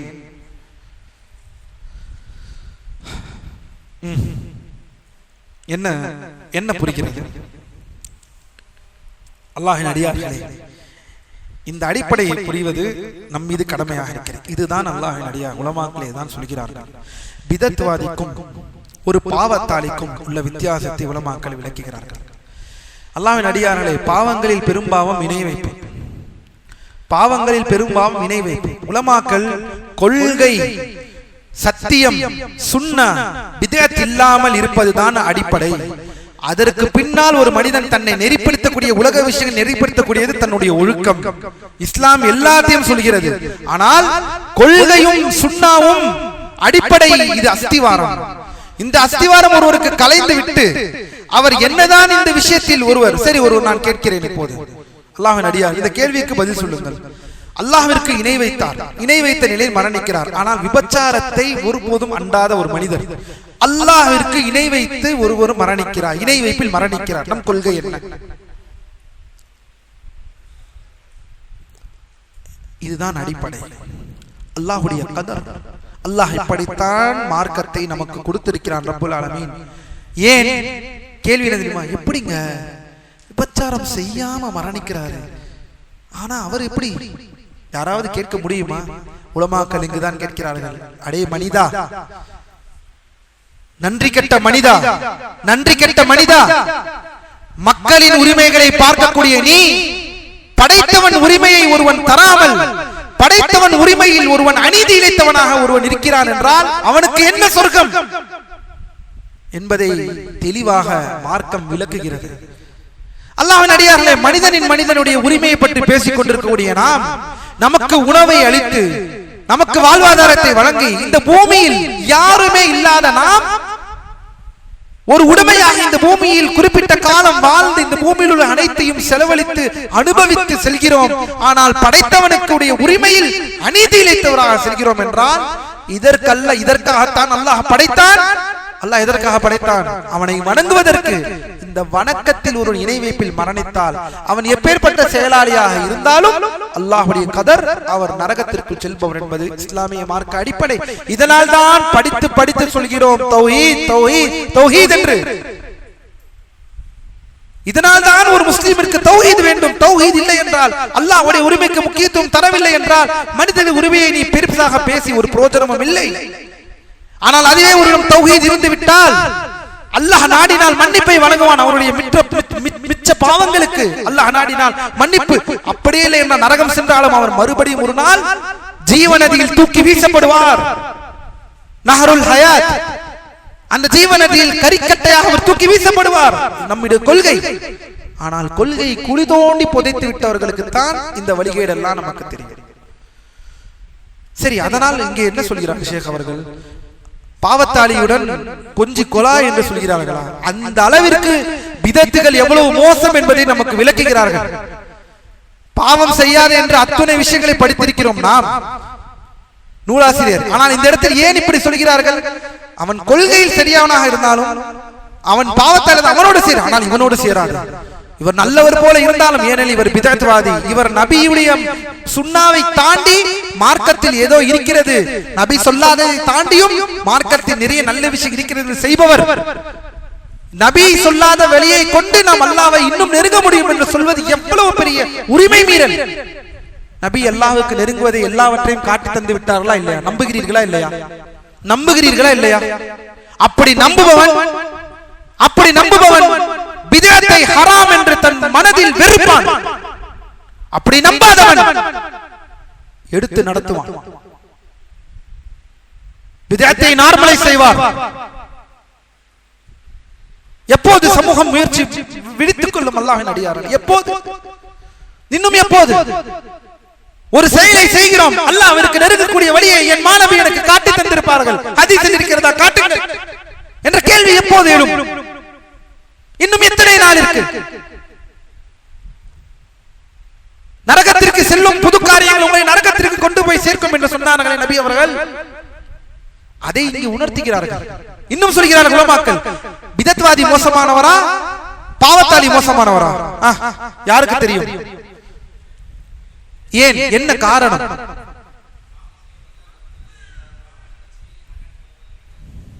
உலமாக்களின் இரக்கத்தை பாருங்கள், அறிஞர்கள் இரக்கத்தை பாருங்கள். ஒரு நாள் பாவத்தாளி, இது பாவம் என்றுதான் அவன் செய்கிறான். அல்லாஹ் நாடினால் அவன் என்ன செய்வான்? தௌபா கேட்டு மன்னித்து ஓடிடுவான் இந்த பூமியில். ஆனால் பிதத்வாதி கடைசி வரை அவன் செய்வது சத்தியம் என்றே மரணிப்பான். யார் சொல்வார் நீங்கள் செய்வது பாவம் என்று? ஆனால் பாவத்தாளி அவன் செய்வது நன்மை என்று செய்து கொண்டிருக்கிறானா? பூமியில் தோல்வியை தழுவுகிறான் நப்சை கட்டுப்படுத்தக்கூடிய விஷயத்தில். ஆனால் கொள்கையில் உறுதியாக இருக்கிறான். ஒரு நாள் எந்திரித்து வருவான், ஒரு நாள் சறுக்கினாலும் ஒரு நாள் எந்திரித்து ஓடி விடுவான் மூமின்களோடு சேர்ந்து இன்ஷா அல்லாஹ். ஆனால் பிதத்வாதி அங்கேயே நிற்பார். ஏன்? நான் செய்வது நெருக்கம், நான் செய்வது நெருக்கம். இதை யார் சொல்வார்கள்? இன்னும் பேசினால் இந்த தலைப்பில் பேசிக்கொண்டே போகலாம், நேரம் இல்லை. அடுத்ததாக இங்கே பாருங்கள், 95 யூனுஸ் இப்னு உபைத் ரஹிமஹுல்லாஹ் அவர்கள், சுப்ஹானல்லாஹ், அல்லாஹ்வின் அடியார்களே, அல்லாஹ்வின் அடியார்களே, கவனியுங்கள். சலஃபுகள், முன் சென்ற முன்னோர்கள், அவர்கள் கொள்கை, அவர்கள் புரிதல் எப்படி இருந்தது என்பதை பாருங்கள். நம்ம எல்லாம் எங்கே இருக்கிறோம்? தன் மகன் சிகரெட் அடிக்கிறானா என்பதையாவது பார்க்கக்கூடிய ஒரு தாய் தந்தை மௌலிதிலே போய் கலந்து கொள்கிறான் என்பதை பார்த்தால் உள்ளங்கள் ஆடுவதில்லை, உள்ளங்கள் கவலைப்படுவதில்லை. இங்கே பாருங்கள், இங்கே பாருங்கள். யூனுஸ் இப்னு உபைத் ரஹிமஹுல்லாஹ் அவர்கள் தனது மகன் ஒரு பிதத்வாதி மன இச்சையை பின்பற்றுபவரின் வீட்டில் இருந்து வெளியே வருவதை கண்டார்கள். யார்? யூனுஸ் இப்னு உபைத், பெரிய இமாம் ரஹிமஹுல்லாஹ். தனது மகன் பிதத்வாதி வீட்டிலிருந்து வெளியே வருவதை கண்டார்கள். சரியா? அவரை பார்த்து கூறுகிறார்கள், மகனே நீ எங்கிருந்து வருகிறாய்? அதற்கு அவர் சொல்கிறார், பாப்பா இந்த வீட்டிலிருந்து வருகிறேன், இந்த வீட்டிலிருந்து வருகிறேன். அதற்கு அவர் கூறினார், மகனே இந்த பிதத்வாதியின் வீட்டிலிருந்து நீ வெளிவருவதை நான் பார்ப்பதை விட நீ ஒரு ஒழுக்கம் கெட்டவனின் வீட்டிலிருந்து வெளியே வருவதை பார்ப்பது எனக்கு விருப்பமானது. மகனே, இத்தகைய பிதத்வாதியின் கொள்கையை சுமந்து கொண்டு நீ அல்லாஹ்வை சந்திப்பதை விட நீ அல்லாஹ்வை ஒரு விபச்சாரம் செய்பவனாகவோ, திருடுபவனாகவோ, பாவியாகவோ அல்லது மோசடி செய்பவனாகவோ சந்திப்பது எனக்கு விருப்பமானது. லா இலாஹ இல்லல்லாஹ். இந்த பாவங்களை நியாயப்படுத்துகிறாரா யூனுஸ் இப்னு உபைத்? நியாயப்படுத்தவில்லை. ஆனால் நீ செய்ய இந்த பிதத் இதைவிட மோசமானது என்பதை புரிந்து கொள். ஷாஃபி ரஹிமஹுல்லாஹ் சொல்லவில்லை? இந்த தர்க்கக்கலையை பேசக்கூடியவர்கள், கிரேக்க தத்துவத்தை பேசக்கூடியவர்கள், அல்லாஹ் என்னை எந்த, அதாவது இணை வைப்பல்லாத வேறு எந்த பாவத்தில் அல்லாஹ்வை சந்திப்பது எனக்கு மேல், எதை விட இந்த கொள்கையில் நான் மரணிப்பது. நாம் ஷாஃபி ரஹிமஹுல்லாஹ் சொல்கிறார்கள், இந்த கொள்கையில் இந்த கிரேக்கவாதிகள் பண்புகளை மறுத்து அல்லாஹ்வை ஒன்றுமே இல்லை என்று சொல்லி நான் அல்லாஹ்வை நான் பார்ப்பதை விட இணைவி பல்லாத வேறு எந்த பாவத்தையாவது நான் சுமர்ந்து அல்லாஹ்வை பார்ப்பது எனக்கு மேல். யார் சொல்கிறார்கள்? இமாமுல் அஇம்மா ஷாஃபிஈ ரஹிமஹுல்லாஹ், 4 மத்ஹபின் இமாம். எங்கே இருக்கிறது நம் புரிதல்? நம் புரிதல் எங்கே இருக்கிறது? இவர்கள் எல்லாம் பாவங்களை நியாயப்படுத்துகிறார்களா?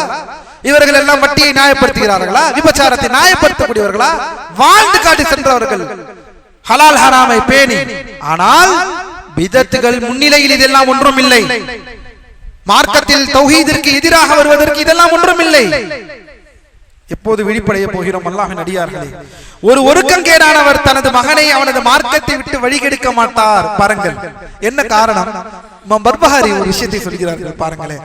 ஒரு ஒழுக்கங்கேடானவர் தனது மகனை அவனது மார்க்கத்தை விட்டு வழிகெடுக்க மாட்டார். ஆனால் ஒரு மார்க்கத்தில் புதுமைகளை புகுத்தக்கூடிய பிதத்வாதியோ அவனை, அதாவது தன் மகனை அவனது மார்க்கத்தை விட்டு அவன் காஃபிராகும் அளவிற்கு வழிகெடுத்து விடுவார் என்று யூனுஸ் இப்னு உபைத் அவர்களின் தெளிவாக அவர்கள் அறிந்திருந்தார்கள் என்பதை நீங்கள் கவனிக்கவில்லையா முஸ்லிமே?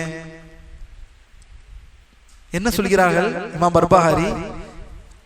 அவன் செய்வது பாவம் என்று தெரிந்தான், அவன் மார்க்கத்தை விட்டு எதுவும் செய்ய மாட்டான். ஆனால் இந்த பிதத்வாடியும் சென்றால் மார்க்கத்தை விட்டே வெளியேற்றி விடுவான். பிதத்துகளை செய்து அது இன்னும் மோசம் என் மகனுக்கான அந்த ஆபத்து. எப்போது இந்த விஷயத்தில் சிந்திக்க போகிறோம்? நம் பிள்ளைகளுக்கு மார்க்கம் தூய வடிவில் வர வேண்டும். அதெல்லாம் எங்க வேணாலும் போட்டோம், ஏதாவது ஒரு பள்ளியில போய் தொழுவு போ, எங்கேயா போ. ஆனா காலேஜ் படிக்கிற காலேஜ் மாஷா அல்லாஹ், அந்த காலேஜ் இந்த இதுல இங்க இப்படி அப்படி இப்படி இந்த மாதிரி அந்த மாதிரி. அதே போலதான் பாவம் செய்ய, சரி பாவத்துக்கு இவ்வளவு முக்கியத்துவம் தருகிறே, பாவத்திற்கு முக்கியத்துவம் தர வேண்டும், இல்லை என்று சொல்லவில்லை. புகைப்பிடிக்க கூடாது, கெட்ட சகவாசம் வைக்க கூடாது, கெட்ட நண்பர்களை வைத்திருக்க கூடாது, இதையெல்லாம் செய்யக்கூடிய அதே சமயம் கொள்கைக்கும் விதத்திற்கும் எச்சரிக்கை தருகிறீர்களா? பெற்றோர்களை பார்த்து நாம் கேட்கிறோம். பாவத்திற்கு தரக்கூடிய அதே முக்கியத்துவத்தை பெண்களிடம் பேசக்கூடாது என்று கட்டு போடக்கூடிய நீங்கள் உங்கள் பிள்ளைகள் மௌலிதில் போய் கலந்து கொண்டால் அதை மட்டும் ஏற்றுக்கொள்வீர்களா? இருட்டு திக்கிரிலே இதை கூப்பிட்டு அமர்ந்து உட்கார்ந்து மக்களை வழிகெடுத்துக் கொண்டிருக்கிறார்களே. 500 திக்ரு ஓத வேண்டும், 1000 திக்ரு ஓத வேண்டும், ஃபாத்திஹா ஓத வேண்டும், அது ஓத வேண்டும், இது ஓத வேண்டும் என்று இடைவைப்பின்பால் அழைக்கிறார்களே, அதற்கு மட்டும் ஏன் வரமாட்டேங்கிறது? இதுதான் நம்முடைய புரிதல், இதுதான் இமாம்களின் உலமாக்களின் புரிதல், அந்த காலத்து முஸ்லிம்களின் புரிதல். பாவத்தை மட்டும் பார்ப்பதல்ல, பாவம் எந்த அளவுக்கு முக்கியம் என்ற அதை விட முக்கியம் கொள்கை, தௌஹீத், சுன்னா. இது எப்போது பார்ப்பீர்கள் அல்லாஹ்வின் அடியார்களே? மேலும் 140 எச்சரிக்கையாக இரு, மீண்டும் எச்சரிக்கையாக இரு. குறிப்பாக பாருங்கள், எச்சரிக்கையாக இரு, மீண்டும் எச்சரிக்கையாக இரு. குறிப்பாக உனது காலத்தில் வாழும் மக்களிடம் மிகுந்த எச்சரிக்கையுடன் இரு. எந்த காலம்? அப்போ நம்ம காலம் 250க்கே இந்த நிலைமை. இமாம் புகாரி, இமாம் முஸ்லிம், இமாம் அபூதாவூத் பெரும் பெரும் மலைகளும் கடல்களும் உலாவிக் கொண்டிருந்த நேரம். எச்சரிக்கையாக இரு, மீண்டும் எச்சரிக்கையாக இரு. குறிப்பாக உனது காலத்தில் வாழும் மக்களிடம் மிகுந்த எச்சரிக்கையுடன் இரு. நீ யாருடன் அமர்கிறாய், யாருடன் மார்க்கத்தை கேட்கிறாய்? பாருங்கள் அல்லாஹ்வின் அடியார்களே, பாருங்கள் அல்லாஹ்வின் அடியார்களே, நீ யாருடன் அமர்கிறாய், நீ யாரை சப்ஸ்கிரைப் செய்கிறாய், நீ யாரை ஃபாலோ பண்ணுகிறாய், நீ யாருடைய வியூஸை பார்க்கிறாய்? பாருங்கள், எங்கே அதெல்லாம்? நாளைக்கு ஒரு புதிதாக வந்தால் அவரும் சப்ஸ்கிரைப்.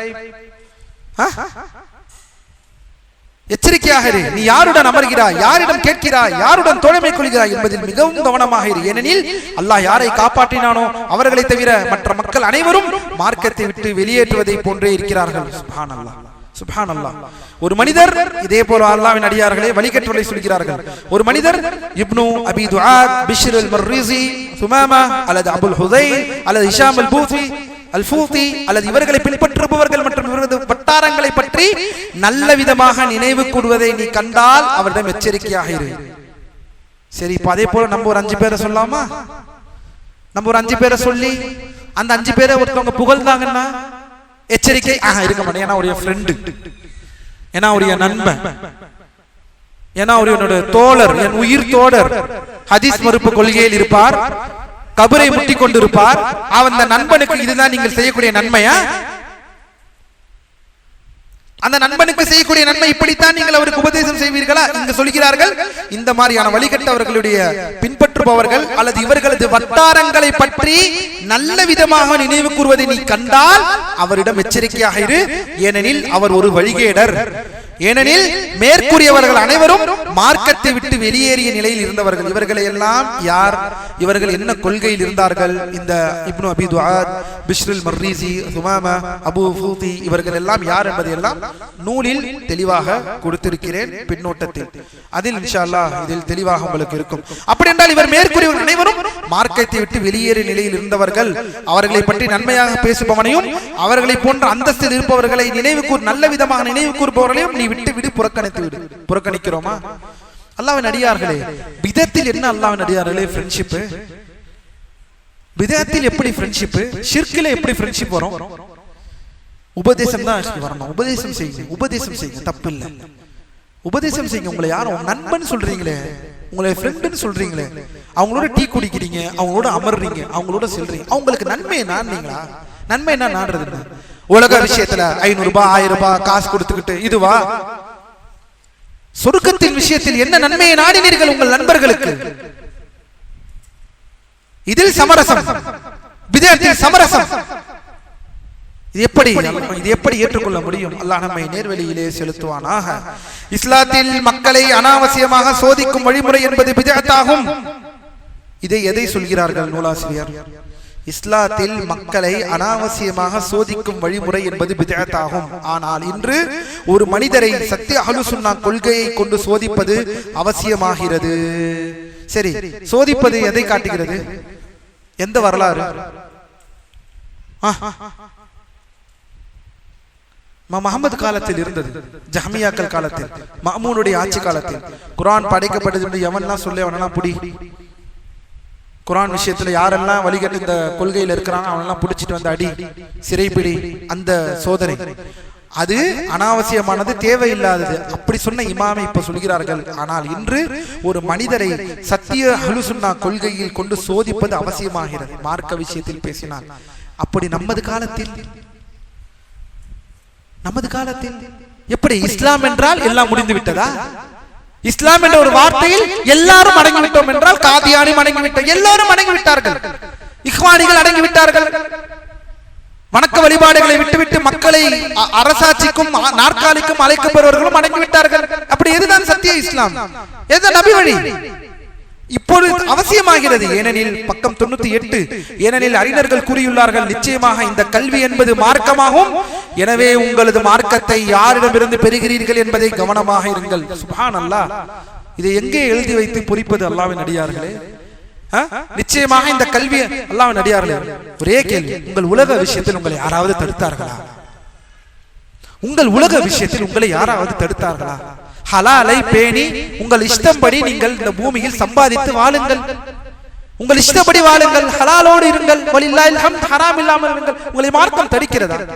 ஆனால் மார்க்கம் என்று வந்து விட்டால் அந்த ரோஷம் வர வேண்டும். அல்லாஹ்வின் அடியார்களே, ரோஷம், என் மார்க்கம், என் நபி, எனது கொள்கை, சஹாபாக்கள் வழி, அதை தாண்டி நான் எதையும் தாண்ட மாட்டேன். அந்த ரோஷம் எப்போது வரும்? சொல்கிறார்கள் பாருங்கள், கவனியுங்கள், மேலும் எவருடைய சாட்சியத்தை நீங்கள் ஏற்பீர்களோ அவரிடமிருந்து அன்றி ஹதீஸ்களை ஏற்காதீர்கள். எனவே நீங்கள் ஒருவரை கவனியுங்கள், அவர் ஒரு சுன்னாவை பின்பற்றுபவராகவும் முறையான அறிவுடையராகவும் உண்மையாளராகவும் இருந்தால் அவரிடமிருந்து எழுதுங்கள், இல்லை எனில் அவரை விட்டுவிடுங்கள். இது எதை சொல்கிறார்கள்? அந்த காலத்தில் ஹதீஸ் எழுதுவார்கள் அல்லவா அறிவிப்பாளர்கள். எப்படி வந்துச்சு மாஷா அல்லாஹ் இன்னைக்கு சஹீஹ் புகாரி அப்ளிகேஷனா? அழகா இமாம் புகாரி கிட்ட கம்ப்யூட்டர் இருந்து லா இலாஹ இல்லல்லாஹ் மதிப்பு இல்லாமல் போய்விட்டது இல்லவா? குர்ஆனின் மீது மதிப்பில்லை அல்லாஹ்வின் அடியார்களே. ஒரே போன் குர்ஆன், ஹதீஸ் மாஷா அல்லாஹ் 9 ஹதீஸ் புக்கும் மாஷா அல்லாஹ் அது ஒரு அப்ளிகேஷன்ல உயிர், உடல், உடைமை, ரத்தம், வேர்வை எல்லாம் சிந்தி சிந்தி சிந்தி சேகரிக்கப்பட்டது. அதனால்தான் இன்று சஹீஹ் புகாரி முழுசா கிடைச்சிருக்கு. லா இலாஹ இல்லல்லாஹ். கல்பு ஆடுதா உள்ளம்? சஹீஹ் புகாரி ஏதோ இருக்கா நம்மள்ட்ட? சஹீஹ் புகாரி, சஹீஹ் முஸ்லிம், அதுதான் இந்த நமக்கும் நம் முன் சென்றவர்களும் ஏன் அவர்கள் சிறந்தவர்கள், ஏன் அவர்கள் சத்தியத்தில் இருந்தவர்கள், ஏன் அவர்கள் அல்லாஹ் புகழ்ந்தான் என்பது இப்போதுதான் நமக்கு தெரியும். எல்லாம் இருக்கிறது, எல்லாம் இருக்கிறது. மதிப்பு எங்கே போனது? அல்லாஹ்வுடைய திருமறை குர்ஆன் ஜிப்ரீல் அலைஹிஸ்ஸலாம் அவர்கள் இறக்கி அல்லாஹ்வின் மூலமாக அல்லாஹ்வின் தூதருக்கு அவர்கள் ஓதி நமக்கு இன்று போனில் வந்ததால் தானே திரும்புகிறோமா இதன் பால்? ஆனால் அங்கு பாருங்கள், ஹதீஸை எழுதுவது அவரிடம் எழுதினால் உன் சத்தியமான ஆளா இருந்தால் எழுதுங்கள். 143 நீ சத்தியத்தையும் உனக்கு முன்னிருந்த அஹ்லு சுன்னாவின் வழியிலும் உறுதியாகவும் நிலையாகவும் இருக்க விரும்பினால் குர்ஆன் சுன்னா அடிப்படையில் அல்லாமல் தர்க்க ரீதியாக பேசுதல், கலாமை, தர்க்கவாதிகள், விவாதங்கள், வீண் தர்க்கங்கள், மார்க்க விவகாரங்களில் சுய ஒப்புவங்களை புகுத்தல் ஆகியவற்றிலிருந்து மிகுந்த எச்சரிக்கையாக இரு. ஏனெனில் அவர்கள் சொல்வதை நீ ஏற்றுக்கொள்ளாவிட்டாலும் அதை காது கொடுத்து கேட்பது கூட உனது உள்ளத்தில் சந்தேகத்தை விதைத்துவிடும். காது கொடுத்து கேட்பது உனது உள்ளத்தில் சந்தேகத்தை ஏற்படுத்திவிடும். நாம் சப்ஸ்கிரைப் செய்து காலம் காலமா பார்த்து கொண்டிருக்கிறோம். கொரோனா டைம்ல எங்களுக்கு அந்த சேனல் தவிர வேற எதுவும் கிடையாது. 3 வருஷம் நாங்க என்ன செய்வது உஸ்தாத்? நாங்க கேட்டுதான் ஆகணும். யாரு எவர் என்று பார்க்காமல் அந்த சந்தேகமே நீ அவர்களை ஏற்றுக்கொண்டதற்கு சமமாகிவிடும். நான் கேட்டேன், எனக்கு ஒரு காதுல போட்டு விட்டாரு, எனக்கு ஒரே டவுட்டா இருக்கு. அந்த சந்தேகம் உனக்கு நீ அவர்கள் சொன்னதை ஏற்றுக்கொண்டதற்கு சமமாகிவிடும். அதன் மூலம் நீ அழிந்து போவாய். வரலாற்றில் தோன்றிய எந்த ஒரு மார்க்கத்தை விட்டு வெளியேற்றும் நிராகரிப்பும் பிதஅத்தும் மன இச்சையும் வழிகேடும் இந்த தர்க்கக்கலை, விவாதம் மற்றும் சுய ஒப்புமைகள் ஆகியவற்றிலிருந்து தோன்றின. இவைதான் பிதஅத், சந்தேகம் மற்றும் நிராகரிப்பு ஆகியவற்றுக்கு நுழைவாயிலாகும். அல்லாஹ் நம்மை நேர்வழியிலே செலுத்துவானாக. அல்லாஹ் நம்மை சத்தியத்திலே சங்கமிப்ப செய்வானாக. அல்லாஹ் நம்மை பாதுகாப்பானாக. அல்லாஹ்வின் அடியார்களே, மீதம் இருக்கக்கூடிய விஷயத்தை நாளை படித்து முடித்து விடுவோம் அல்லாஹ் நாடினால். சுப்ஹானக அல்லாஹும்ம பிஹம்திக் அஷ்ஹது அல்லா இலாஹா இல்லா அன்த அஸ்தக்ஃபிருக வ அத்தூபு இலைக். அஸ்ஸலாமு அலைக்கும் வ ரஹ்மத்துல்லாஹி வ பரகாத்துஹு. بيننا وبينكم السلف، بيننا وبينكم الكتب. كان أحمد يقول البدع بيننا وبينكم الجنائز.